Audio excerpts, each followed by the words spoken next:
નમસ્કાર દોસ્તો, સ્વાગત છે આપ સર્વનું તમારી પોતાની YouTube channel ocean coaching classes પર। મિત્રો, આજે આપણે ધોરણ 7ના સામાજિક વિજ્ઞાન વિષયની જે પ્રથમ સત્રાંત પરીક્ષા ઓક્ટોબર 2025માં લેવાવાની છે તેનું જે મોસ્ટ આઈએમપી પ્રશ્નપત્ર છે તેનું સચોટ અને સંપૂર્ણ સોલ્યુશન આપણે આ વિડીયોની અંદર જોવાના છીએ। મિત્રો, આપણી આ ચેનલ ઉપર ધોરણ 7ના દરેક વિષયના જે પ્રથમ સત્રાંત પરીક્ષા છે તેના મોસ્ટ આઈએમપી પ્રશ્નપત્ર અને પ્રશ્નપત્રના સોલ્યુશન મુકાઈ ચૂક્યા છે। દરેક વિષયના 2 પ્રશ્નપત્ર આપણે તૈયાર કરેલા છે। આ પ્રશ્નપત્ર દરેક વાલીઓ, વિદ્યાર્થીઓ અને શિક્ષક મિત્રો માટે ખૂબ જ ઉપયોગી છે, કારણ કે મોસ્ટ આઈએમપી પ્રશ્નો આપણે લીધેલા છે જે પરીક્ષાની અંદર પૂછાવાની પૂરેપૂરી શક્યતા છે। તો જરૂરથી આ પ્રશ્નપત્ર અને તેના સોલ્યુશનની પીડીએફ તમે તમારા વોટ્સઅપ પર પણ મંગાવી લેજો। વોટ્સઅપ પર પીડીએફ મંગાવવા માટેનો નંબર છે 7046222254। અહીંયા તમે જોઈ શકો છો, નંબર પણ આપેલો છે। આ નંબર ઉપર કોન્ટેક્ટ કરી, સંપર્ક કરી અને અત્યારે જ આ સોલ્યુશનની પીડીએફ મંગાવી લેજો। ચાલો તો શરૂ કરીએ આપણે ધોરણ 7 સામાજિક વિજ્ઞાન વિષય પ્રથમ સત્રાંત પરીક્ષા ઓક્ટોબર 2025નું કુલ 80 ગુણનું પ્રશ્નપત્ર। એમાં પ્રશ્ન નંબર 1 નીચેના દરેક પ્રશ્નના ઉત્તર માટે આપેલા વિકલ્પોમાંથી સાચો વિકલ્પ શોધીને લખો। 8 પ્રશ્ન છે અને કુલ 8 માર્ક્સ છે। પહેલો સવાલ, ઉત્તર ભારતમાં કયા રાજાના અવસાન બાદ નાના નાના રાજ્યો સ્વતંત્ર થયા? તો જવાબ આવશે વિકલ્પ બી, હર્ષવર્ધનના। બીજું, પ્રાચીન કાળથી જ કયું શહેર ભારતીય રાજધાનીના કેન્દ્રમાં રહ્યું છે? તો જવાબ આવશે વિકલ્પ સી, દિલ્હી। ત્રીજું, મેવાડનો કયો રાજા અકબરની સામે મેદાને પડ્યો હતો? તો જવાબ આવશે વિકલ્પ ડી, રાણા પ્રતાપ। ચોથું, મોઢેરાના સૂર્ય મંદિરનું પ્રવેશ દ્વાર કઈ દિશામાં છે? તો અહીંયા જવાબ આવશે વિકલ્પ બી, પૂર્વ દિશામાં। પાંચમું, અનાજ પીસવા માટે કયા પથ્થરનો ઉપયોગ થાય છે? તો જવાબ આવશે વિકલ્પ બી, ગ્રેનાઇટ। છઠ્ઠું, માનવ જીવનના અસ્તિત્વ, વિકાસ અને પ્રગતિનું પ્રેરક બળ કયું છે? તો જવાબ આવશે વિકલ્પ એ, પર્યાવરણ। સાતમું, વાતાવરણનું દબાણ સૌથી વધુ ક્યાં હોય છે? તો જવાબ આવશે વિકલ્પ ડી, સમુદ્રોની સપાટી પર। આઠમું, નીચેના પૈકી કયા રાજ્યમાં ધારાસભાના 2 ગૃહો અસ્તિત્વમાં છે? તો અહીંયા જવાબ આવશે વિકલ્પ બી, કર્ણાટક। મિત્રો, આપણે આગળ વધીએ એના પહેલાં તમારા માટે ખાસ મહત્ત્વની સૂચના છે કે ધોરણ 3થી 8ની પ્રથમ સત્રાંત પરીક્ષા 2025 માટે ખાસ ઉપયોગી એવા મોસ્ટ આઈએમપી પ્રશ્નપત્ર અને પ્રશ્નપત્રના સોલ્યુશનની પીડીએફ આપણી પાસે ઉપલબ્ધ છે। તમે તમારા વોટ્સઅપ પર પણ મંગાવી શકો છો આ પીડીએફ, અને વોટ્સઅપ પર પીડીએફ મંગાવવા માટે આજે જ સંપર્ક કરો 7046222254 નંબર ઉપર। અને દરેક વિષયના 2 પ્રશ્નપત્ર આપણે તૈયાર કરેલા છે, અને આ પ્રશ્નપત્ર અને તેનું સોલ્યુશન તેની કિંમત માત્ર 50 રૂપિયા છે અને મોસ્ટ આઈએમપી પ્રશ્નો છે। તો દરેક વાલીઓ, વિદ્યાર્થીઓ અને શિક્ષક મિત્રોએ અવશ્ય આ પ્રશ્નપત્ર અને તેના સોલ્યુશનની પીડીએફ મેળવી અને તેનો અભ્યાસ કરી લેવો। ચાલો, ત્યાર પછી છે પ્રશ્ન નંબર 1 બ, યોગ્ય શબ્દ વડે નીચેના વિધાનોની ખાલી જગ્યા પૂરો। 8 ખાલી જગ્યાઓ છે, કુલ 8 માર્ક છે। પહેલું, રાજપૂતો ખાલી જગ્યા પ્રતિપાલક હતા? તો જવાબ આવશે ગૌ બ્રાહ્મણ। બીજું, શ્રીનગર ખાલી જગ્યાએ વસાવ્યું હતું? તો અલાઉદ્દીન ખલજી। ત્રીજું, શેર શાહે ખાલી જગ્યાના યુદ્ધમાં હુમાયુને હરાવ્યો હતો? તો જવાબ આવશે કનોજ। ચોથું, ખાલી જગ્યા સાથે કોઈ વીર યોદ્ધાની ગાથા જોડાયેલી હોય છે? તો જવાબ આવશે પાળિયા। પાંચમું, બેસાલ્ટ ખાલી જગ્યા અગ્નિકૃત ખડકનું દ્રષ્ટાંત છે? તો જવાબ આવશે બાહ્ય। છઠ્ઠું, સમુદ્રના ખાલી જગ્યા પ્રવાહો ધ્રુવથી વિશ્વવૃત્ત તરફ જાય છે? તો જવાબ આવશે ઠંડા। સાતમું, પશ્મિનો બકરી ખાલી જગ્યામાં જોવા મળે છે? તો જવાબ આવશે કાશ્મીર। આઠમું, રાજ્યની ધારાસભાના ઉપલા ગૃહને ખાલી જગ્યા કહે છે? તો અહીંયા જવાબ આવશે વિધાન પરિષદ। ત્યાર પછી છે પ્રશ્ન નંબર 2 નીચેના વિધાનો ખરા છે કે ખોટા તે જણાવો। 8 વિધાનો છે, કુલ 8 માર્ક્સ છે। પહેલું, પ્રતીક મુદ્રા પ્રયોગ એ મુહમ્મદ બિન તુગલકની યોજના હતી? તો જવાબ આવશે સાચું। બીજું, કુતુબ મિનારનું અધૂરું રહેલું બાંધકામ ફિરોજ શાહ તુગલકે પૂર્ણ કરાવ્યું હતું? તો જવાબ આવશે ખોટું। બાબર પ્રકૃતિ પ્રેમી અને લેખક હતો? તો જવાબ આવશે સાચું। ચોથું, ભારતના દરેક રાજ્યમાં સર્વોચ્ચ અદાલત હોય છે? તો અહીંયા જવાબ આવશે ખોટું। રણ પ્રદેશની આબોહવા ગરમ અને શુષ્ક હોય છે? તો જવાબ આવશે સાચું। ત્યાર પછી સાતમું, ભારતના હવામાન ખાતાની કચેરી મુંબઈમાં આવેલી છે? તો ખોટું। અને ખેતીનો ઘન કચરો સળગાવવાથી હવા શુદ્ધ બને છે? તો જવાબ આવશે ખોટું। ત્યાર પછી બ, નીચેના વિધાનોના કારણ આપો 4માંથી ગમે તે 3 જેના કુલ 6 માર્ક્સ છે।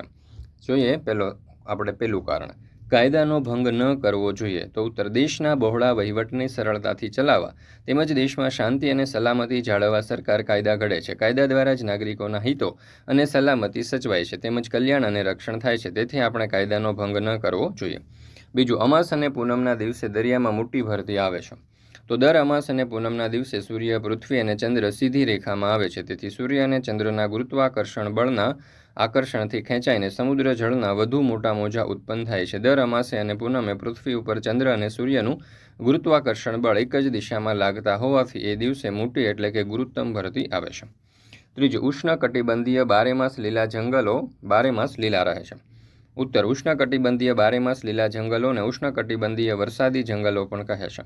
આ જંગલો ઘટાદાર હોય છે. તે વિષુવવૃત્ત અને ઉષ્ણકટિબંધના પ્રદેશોમાં જોવા મળે છે. આ પ્રદેશમાં આખું વર્ષ ગરમી અને ભારે વરસાદ પડે છે. પરિણામે અહીંની આબોહવા ભેજવાળી હોય છે. આ ભૌગોલિક અનુકૂળતાને કારણે અહીંના વૃક્ષોના પાંદડા ક્યારેય એકસાથે ખરતા નથી. નવા પાંદડા ફૂટતા જ રહે છે, જેથી અહીંના ફૂટતા જંગલો બારેમાસ લીલા રહે છે. આથી તેને બારેમાસ લીલા કે નિત્ય લીલા જંગલો કહે છે. રોઝવુડ, અબનુસ, મહોગની, રબર વગેરે અહીંના મુખ્ય વૃક્ષો છે. ભારતમાં ઉષ્ણકટિબંધીય બારેમાસ લીલા જંગલો આંદમાન અને નિકોબારના ટાપુઓમાં જોવા મળે છે. ચોથું, અકબર એક બિન સાંપ્રદાયિક રાજા હતો. તો અકબરે બધા ધર્મોના ઉત્તમ તત્વોનો સમાવિષ્ટ કરી દીને ઇલાહી નામના સંપ્રદાયની સ્થાપના કરી હતી. તેણે રામાયણ, મહાભારત, અથર્વવેદ, પંચતંત્ર તેમજ બાઇબલ અને કુરાન જેવા મહાન ગ્રંથોનો ફારસીમાં અનુવાદ કરાવ્યો હતો. આથી એમ કહી શકાય કે અકબર એક બિન સાંપ્રદાયિક રાજા હતો.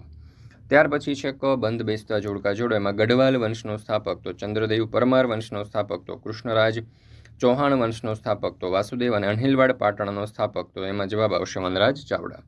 ત્યાર પછી છે પ્રશ્ન નંબર 3. નીચેના પ્રશ્નોના ઉત્તર 1-2 વાક્યમાં લખો. એમાં પહેલો સવાલ, રાણીની વાવ કોણે બંધાવી હતી? તો રાણીની વાવ પાટણના રાજવી ભીમદેવ સોલંકીની રાણી ઉદયમતીએ બંધાવી હતી. મિત્રો, આ વિડીયો પસંદ આવે તો લાઇક કરવાનું, તમારા મિત્રો સાથે શેર કરવાનું, આપણી આ ચેનલને સબસ્ક્રાઇબ કરવાનું અને સરસ મજાની કોમેન્ટ આપવાનું ભૂલશો નહીં. કુતુબ મિનાર ક્યાં આવેલો છે? તો જવાબ આવશે કુતુબ મિનાર દિલ્હીમાં આવેલો છે. ત્રીજું, શિલ્પકલા એટલે શું? તો શિલ્પકલા એટલે શિલ્પીના મનમાં જાગતા ભાવોને છીણી અને હથોડી વડે પાષાણ, લાકડા કે ધાતુ પર કંડારિત કરવાની કલા. ચોથું, સમુદ્ર કમાન કોને કહે છે? સમુદ્ર જળની ઉપર ઊંચા સ્તંભ જેવા ખડકાળ કિનારાને સમુદ્ર કમાન કહે છે. વાતાવરણ એટલે શું? તો પૃથ્વીની ચારે બાજુએ વિસ્તરેલા વાયુમય આવરણને વાતાવરણ કહે છે. સમાનતા એટલે શું? તો સમાનતા એટલે સૌ સમાન, સૌને સન્માન તેમજ સૌને સમાન તક.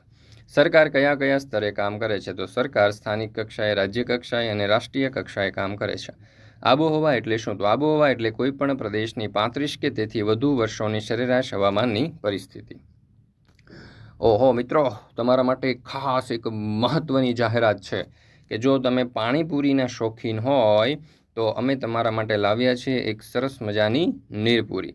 હવે આ નીરપુરી જે છે એ 100% હાઇજેનિક હોય છે અને 0% મેંદામાંથી બને છે. 2 ફ્લેવરમાં ઉપલબ્ધ છે, એક તો ઘઉંપુરી અને બીજું રવાપુરી. ટેસ્ટ એટલો જબરજસ્ત હોય છે ને કે તમે એક વખત ખાશો તો તમે એના ચાહક બની જશો.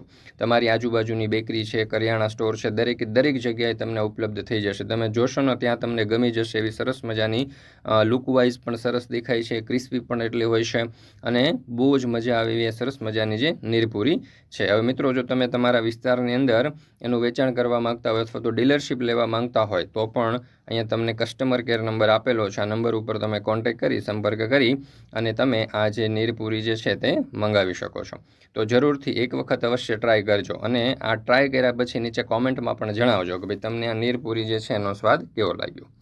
ચાલો, ત્યાર પછી આપણે ફરી પાછા પ્રશ્નપત્રમાં આગળ વધીએ. પ્રશ્ન નંબર 4, નીચેના પ્રશ્નોના ટૂંકમાં ઉત્તર લખો. 6માંથી ગમે તે 5, જેના કુલ 15 માર્ક છે. પહેલું, અકબર સમાજ સુધારક હતો એમ શાથી કહી શકાય? તો અકબરે બાળ લગ્નો અને સતી પ્રથાનો વિરોધ કર્યો હતો. તેણે યાત્રાવેરો નાબૂદ કર્યો હતો અને બળજબરીપૂર્વક ધર્માંતરણ પર પ્રતિબંધ મૂક્યો હતો. આથી કહી શકાય કે અકબર સમાજ સુધારક હતો. બીજું, અંતરિયાળ બળ એટલે શું? આંતરિક બળ એટલે શું? તો ભૂતક્તિની વર્તુળાકારે થતી ગતિને કારણે પૃથ્વીની સપાટી ઉપર પરિવર્તન થાય છે. ભૂતક્તિની ગતિને ઉત્પન્ન કરનારું જે બળ પૃથ્વીના આંતરિક ભાગમાં નિર્માણ પામે છે તેને આંતરિક બળ કહે છે. ત્રીજું, ઉષ્ણકટિબંધીય ખરાવ જંગલોને પાનખર જંગલો શા માટે કહે છે? તો જોઈએ, ઉષ્ણકટિબંધીય ખરાવ જંગલોના પ્રદેશોમાં આબોહવા ગરમ હોય છે, પરંતુ વરસાદ ઓછો પડે છે. પરિણામે ઉનાળાની 6 થી 8 અઠવાડિયા દરમિયાન અહીંના વૃક્ષોના બધા પાંદડા ખરી પડે છે. આથી ઉષ્ણકટિબંધીય ખરાવ જંગલોને પાનખર જંગલો કહે છે. લોકશાહી કોને કહેવાય? તો અમેરિકાના પૂર્વ પ્રમુખ અબ્રાહમ લિંકનના મત અનુસાર લોકોનું, લોકો વડે અને લોકો માટે ચાલતા શાસનને લોકશાહી કહેવામાં આવે છે. 5મો સવાલ, વિધાનસભાના સભ્ય બનવા માટેની લાયકાતો? તો ભારતનો નાગરિક હોવો જોઈએ, 25 વર્ષ કે તેથી વધુ હોવો જોઈએ, સરકારી સંસ્થામાં સવેતન હોદ્દો ધરાવતો હોવો જોઈએ નહીં. તે વ્યક્તિ નાદાર, અસ્થિર મગજની કે સજા પામેલ ગુનેગાર હોવી જોઈએ નહીં. હમ્પીને કઈ બાબતો દ્વારા હુન્નર કલા તથા વેપાર વાણિજ્યનું કેન્દ્ર ગણી શકાય?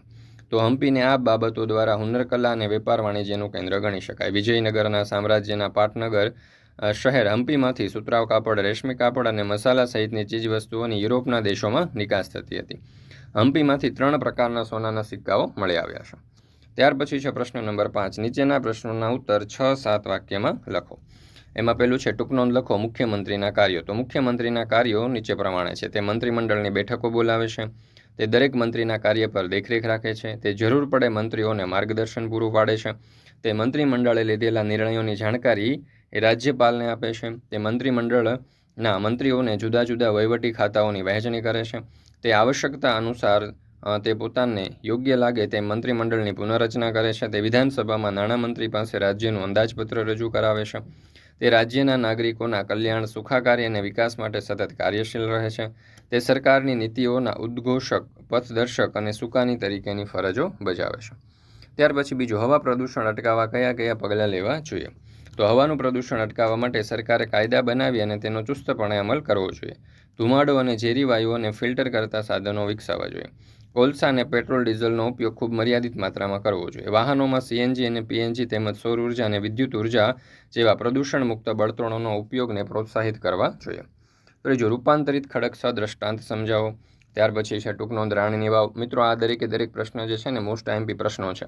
જવાબો સાથે આપણે અહીંયા દર્શાવેલા છે, તો જરૂરથી આ વિડીયો સ્ટોપ કરીને જોઈ લેજો, અથવા તો સમગ્ર સોલ્યુશનની PDF જો શક્ય હોય ને તો આજને આજ મેળવી અને તેનો અભ્યાસ કરી લેજો, કારણ કે આ મોસ્ટ IMP પ્રશ્નપત્ર છે. પરીક્ષાની તૈયારી માટે તમને ખૂબ જ ઉપયોગી થશે.